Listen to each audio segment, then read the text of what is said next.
I am Ms. Riya Bakhtar, Assistant Professor, Institute of Pharmacy and Research, Badnera. Today we are going to study about the instrument which is known as student's organ bar. It is also known as single unit student's organ bar as it contains single organ tube. This was originally developed by a scientist named as Rudolf Magnus in 1904. This organ bar is used to study the effect of drugs on the animal tissues at the in vitro level, that is outside the body. So first we will look at its construction and different parts. This is a control panel which has a temperature controller knob. By using this temperature controller knob, you can regulate the temperature of the water which is filled inside this outer organ bar. This is an outer organ bar which is filled with water, and the temperature of the water should be maintained at 37 degrees Celsius, which is the body temperature. Inside this organ bar, there is a heating coil which is used to heat the water. At the side of this heating coil, this is another unit known as a thermostat. This thermostat works on the auto cut principle. That is, when your temperature is raised above the set temperature or the desired temperature, this cut off the heating. And vice versa, when your temperature lowers down than the desired temperature, it signals that your heating should again start. This is an organ tube. This organ tube has an inlet. This inlet is used to supply the physiological salt solution. This tube is filled with the physiological salt solution. Inside this physiological salt solution, the organ or the tissue of which you want to do study is held inside this organ tube. This organ tube is fitted inside this outer organ bar. This is an outlet. Whenever you want to remove the water after the completion of your experiment, through this outlet, you need to remove the pin and the water is removed. Then there is another outlet to this organ tube. Now when you want to change the physiological salt solution, or when you want to change the drug itself, you can remove that physiological salt solution through this outlet which is provided below this organ tube. Then this is a clamp. This clamp is connected to the lever holder. Again, this lever holder has two screws. One screw is used to hold this clamp.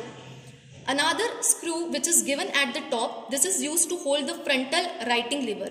This is a frontal writing lever which is used to record the response. This is an rotating drum which rotates at a particular speed. This rotating drum records the response, that is the graph which you obtained is plotted on this drum. So now we will look at its working. First of all, ensure that your assembly is clean. Set up your assembly by placing the required small units of this assembly at the respective positions. Fit the lever properly. This is an aerator tube which is held inside. This aerator cum tissue holder tube is used to supply the oxygen to the tissue. This is an aerator which generates the oxygen. This is connected to this aerator tube. After setting up the assembly, fill the water and start your temperature control, start your main switch. After switching on, set the temperature to about 37 degrees Celsius by rotating this knob. Once you set the temperature,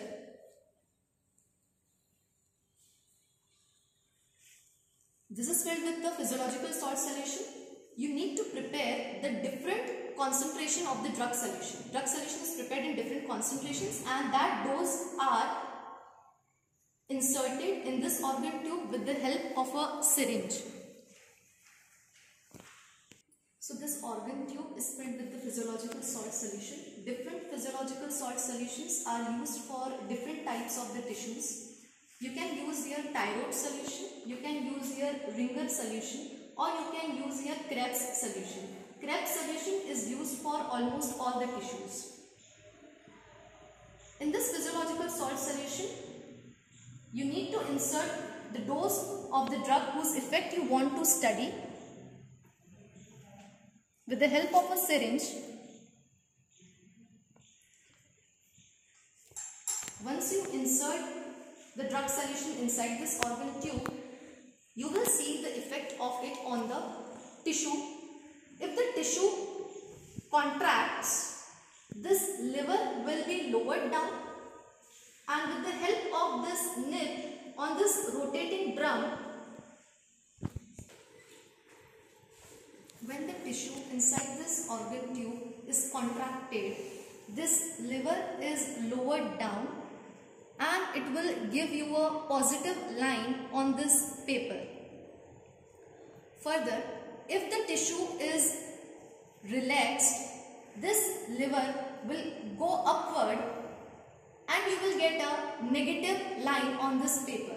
Your graph looks like this. This positive line shows the contraction period and this negative line or the downward line shows the relaxation period. This is a dose response curve. Organ baths were developed to study the effect of agonist and antagonist such as on the nervous tissues and the muscles. Nowadays it has been adopted to study the contraction of smooth muscles in the tissues such as colon, ileum, bladder, corpus cavernosum and blood vessels. Typical tissues and the receptors which are studied using the organ bath preparations include the nicotinic, muscarinic and histamine receptors in the ileum and the beta-adrenoreceptors in the bladder. The tissues are obtained from the rodents such as guinea pigs, rats and the mice. The measurement of the physiological dose response to the concentration of the drug is recorded on this. That dose response curve further helps to quantify you the pharmacological profile of the tissue. That is, in the toxicological studies, you can calculate the parameters such as EC50, that is effective concentration, and IC50, that is the inhibiting concentration. EC50 is the concentration of the drug that produces the half maximal response, and IC50 is the inhibitor concentration of the drug where the response is reduced by half.